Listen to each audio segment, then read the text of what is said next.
Kagwapa sa mahatagan ani ba. Dapay usa kani wapa ka ay siya as in.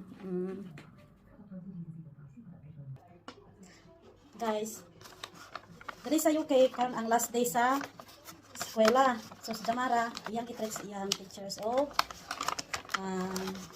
chocolate na card. Turo ka extra niya o chocolate parehas ra sila. Kanya na card po dere, kanang thank you card. Of course, tulo ka treats o kanang ang katong plants. Guwapa kaayo as in. Dapat yun. Sana all no. Kani kay pretty kaayo siya as in. Ganahan ko. Diri sa UK kung last day na sa school, kay hapit ng bakasyon diri, mag-start ng bakasyon. Diri sa UK kung ilang i-treat ang ilang teacher nga dagan silang nakatunan. So maura nga guys. Thank you for watching. Bye bye. God bless sa tanan.